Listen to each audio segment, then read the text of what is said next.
तो नमस्कार दोस्तों, स्वागत करता हूं आप सभी का हमारे इस चैनल गुरुकुलम पिलर पे। तो दोस्तों, जैसा कि हमने पहले पढ़ा केमिस्ट्री 9th क्लास का चैप्टर नंबर 1, तो पहले हमने हमारे आसपास के पदार्थ के बारे में पढ़ा, ठोस द्रव गैस के बारे में पढ़ा। तो अब हम पढ़ने वाले हैं क्या, डेंसिटी एंड फ्लूइडिटी। क्या पढ़ने वाले हैं? Density and fluidity. ठीक है दोस्तों, क्या पढ़ने वाले हैं? Density and fluidity. तो हम जानेंगे कि डेंसिटी होती क्या है। डेंसिटी का तो पहले हम पता करेंगे डेंसिटी हिंदी में बोला क्या जाता है। डेंसिटी को हिंदी में क्या बोला जाता है? तो डेंसिटी को हिंदी में बोला जाता है घनत्व। क्या बोला जाता है? घनत्व। तो हम जानेंगे घनत्व किसे कहते हैं। घनत्व किसे कहते हैं? तो किसी तत्व के द्रव्यमान प्रति इकाई आयतन को घनत्व कहते हैं। तो जैसा कि हम जान लेंगे कि पहले तो जान लें कि डेंसिटी का फार्मूला क्या होता है। डेंसिटी जो होता है क्या होता है? Mass by volume. डेंसिटी क्या होता है? मास बाई वॉल्यूम, यानी द्रव्यमान बटे आयतन। क्या होता है? द्रव्यमान बटे आयतन।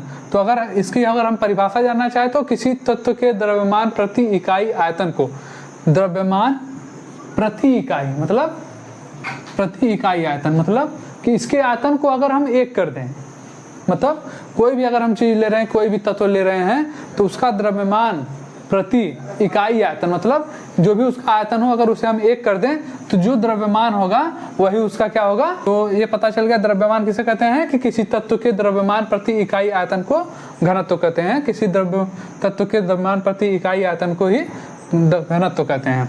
ठीक, तो अब जान गए डेंसिटी का फार्मूला क्या होता है? मास बाई वॉल्यूम, द्रव्यमान बाई आयतन। अब अगर हम यहाँ पर एक प्रकार से देखें तो डेंसिटी जो होता है वो 1/वॉल्यूम, यानी जो वॉल्यूम के इन्वर्सली प्रोपोर्शनल होगा। जो डेंसिटी होगी वो वॉल्यूम की क्या होगी? Inversely proportional. तो इन्वर्सली प्रोपोर्शनल कब होगा? जब हम इस मास को, इसका मास ले रहे हैं, इसको क्या कर देते हैं हम? कांस्टेंट। क्या कर देते हैं? कांस्टेंट। जब हम इसके मास को कांस्टेंट कर देंगे तो इसके जो डेंसिटी होगी वो क्या होगी?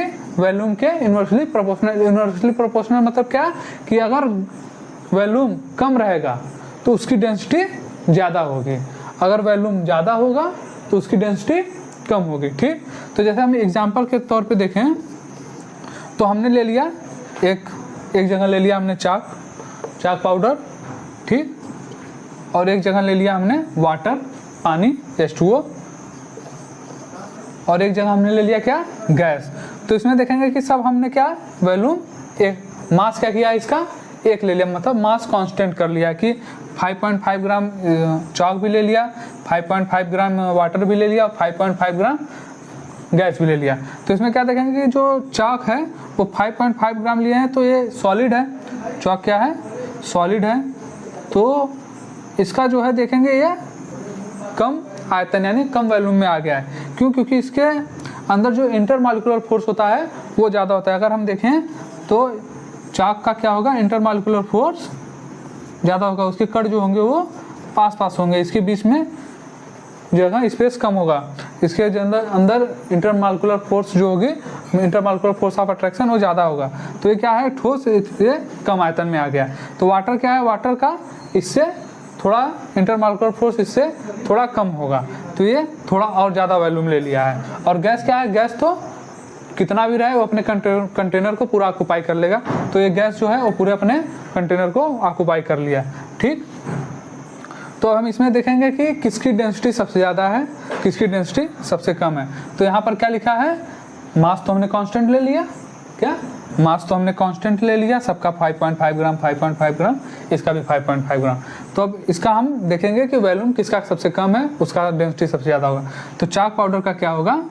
जो चाक पाउडर है इसका जो है ये वॉल्यूम सबसे कम है, चाक पाउडर का वॉल्यूम सबसे कम है, तो इसका क्या होगा? डेंसिटी सबसे ज़्यादा होगा। डेंसिटी क्या होगा? इसका सबसे ज़्यादा होगा। समझ में आ रहा है?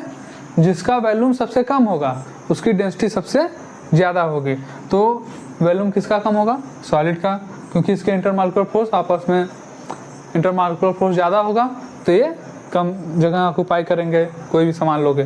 और वाटर का क्या है कि इसमें इंटरमॉलिक्यूलर फोर्स थोड़ा सा कम है तो ये थोड़ा जगह इसके बीच, वाटर के बीच थोड़ा इंटरमॉलिक्यूलर स्पेस ज़्यादा है, फोर्स इसके बीच कम लग रहा है, लिक्विड है, तो इसमें क्या होगा, ये ज़्यादा जो वॉल्यूम होगा ज़्यादा ऑक्यूपाई करेंगे, तो इसका क्या होगा डेंसिटी, इससे क्या होगा, ज़्यादा होगा। ये इसका वॉल्यूम कम, इसका डेंसिटी सबसे ज़्यादा, इसका वॉल्यूम थोड़ा सा ज़्यादा, इसका डेंसिटी सबसे कम। और इसका अब गैस कहाँ होगा, गैस पूरा वॉल्यूम ऑक्यूपाई किया है, जो भी कंटेनर है वो पूरा वॉल्यूम ऑक्यूपाई किया है, लेकिन मास तो कांस्टेंट है, तो इसका क्या हो जाएगा कि वॉल्यूम सबसे ज़्यादा है, गैस का वॉल्यूम सबसे ज़्यादा है, तो इसकी डेंसिटी क्या होगी, सबसे कम होगी। इसकी डेंसिटी क्या होगी, सबसे कम होगी।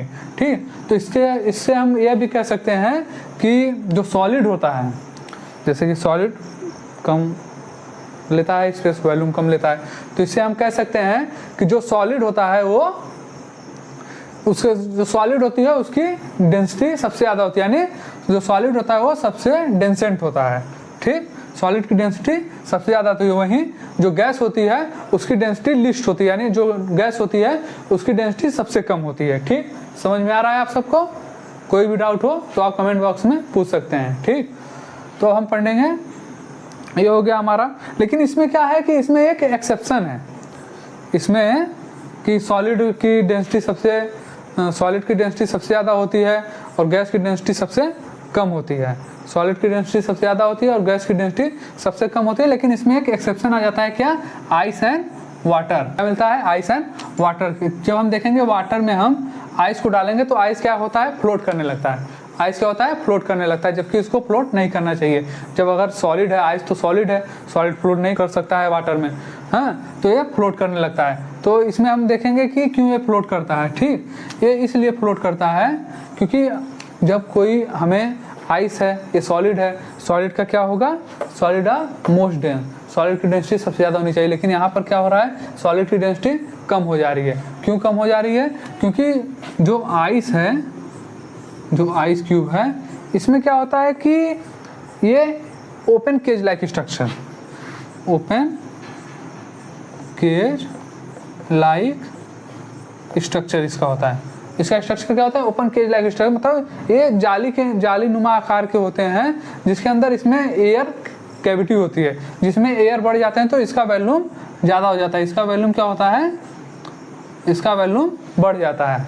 इसका वॉल्यूम बढ़ने की वजह से इसकी क्या होती है, डेंसिटी, अगर वॉल्यूम बढ़ गया तो इसकी डेंसिटी क्या हो जाएगी, कम हो जाएगी। तो इसकी वजह से ये क्या होता है, वाटर पे फ्लोट करने लगता है। ठीक, समझ में आ गया आप सभी को कि ये आइस वाटर पे फ्लोट क्यों करता है, क्योंकि ये आइस जो होता है उसका ओपन केज लाइक स्ट्रक्चर होता है, जिसकी वजह से इसमें एयर कैविटी रहते हैं, जिसमें एयर भरने की वजह से वॉल्यूम बढ़ जाते हैं। और अगर यहाँ से अगर हम देखें कि अगर किसी भी चीज़ की वॉल्यूम बढ़ गई तो इसकी डेंसिटी क्या होती है, कम हो जाती है, और डेंसिटी कम हो गई तो ये आइस क्या होगा, वाटर पे फ्लोट करने लगेगा।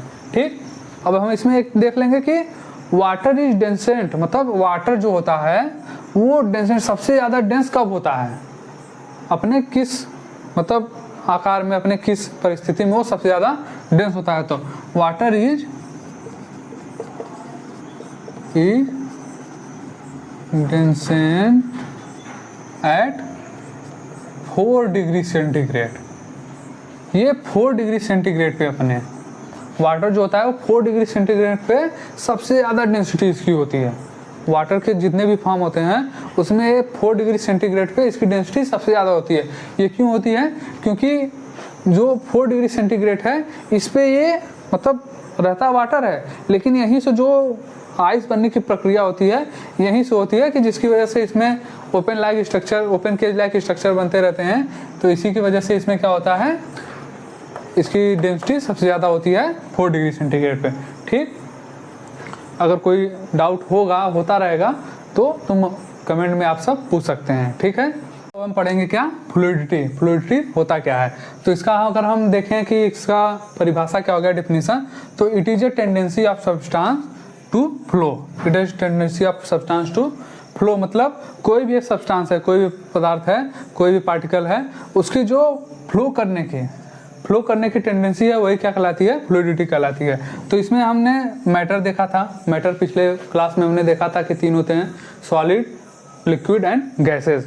लेकिन यहाँ पर 2 बढ़ जाते हैं, rigid and fluid, rigid and fluid. तो रिजिड हम किसे कह सकते हैं, रिजिड हम किसे कह सकते हैं, जैसे कि हम एक एग्जांपल ले लेते हैं कि चॉक पाउडर ले लेते हैं, तो इसके पार्टिकल क्या होंगे, पास पास होंगे, इसके पार्टिकल क्या होंगे, बहुत पास पास होंगे, जिसकी वजह से इनके बीच में जो इंटरमॉलिक्यूलर फोर्स ऑफ अट्रैक्शन है वो बहुत ज़्यादा होता है, इसके बीच में इंटरमॉलिक्यूलर फोर्स ऑफ अट्रैक्शन बहुत ज़्यादा होता है, जिसकी वजह से ये इनकम्प्रेसिबल होते हैं, इसे हम कंप्रेस नहीं कर पाते हैं। पिछले भी क्लास में आप सबको बताया था कि इसे हम कंप्रेस नहीं कर पाते हैं। तो इसमें क्या, इसे हम कह सकते हैं कि ये रिजिड हो गए, जैसे कि इसे हम, जैसे कि ये वाइट बॉडी हो गया, इसको हम कंप्रेस नहीं कर सकते हैं। आपका दीवार हो गया, उसे हम कंप्रेस नहीं कर सकते हैं, तो इसमें हम इसे क्या कहते हैं, रिजिड कहते हैं। तो रिजिड की क्या होगी उसकी प्रॉपर्टी, इसे हम रिजिड को क्या कह सकते हैं एक भाषा में अगर कहना चाहें तो they have no tendency to flow. जो रिजिड होते हैं वो फ्लो नहीं कर सकते हैं, जो रिजिड होते हैं वो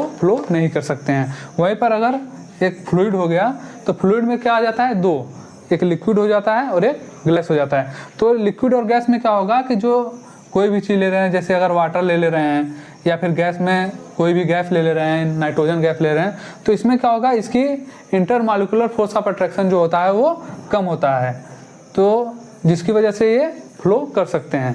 ठीक, फ्लो कर सकते हैं, क्या फ्लो करते हैं, जो भी लिक्विड हो और गैस हो। लेकिन अगर हम इसमें भी देखें कि किसकी टेंडेंसी ज़्यादा है, मतलब लिक्विड ज़्यादा फ्लो करेगा या गैस ज़्यादा फ्लो करेगा, तो जिसमें हम लिक्विड अगर ले लेते हैं तो लिक्विड में क्या होता है कि इसके लिक्विड में intermolecular force of attraction gas की तुलना में ज़्यादा होता है, जिसकी वजह से हम कहेंगे कि जो लिक्विड होता है वो कम, मतलब इसकी टेंडेंसी फ्लो करने की कम होती है अपेक्षा किसके, गैस के। गैस की अपेक्षा जो लिक्विड होती है उसकी टेंडेंसी होती है फ्लो करने की कम होती है।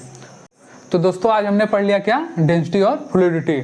अगर आप सबको कोई भी क्वेरी हो तो कमेंट बॉक्स में कमेंट करके पूछ सकते हैं। बहुत बहुत धन्यवाद आपको।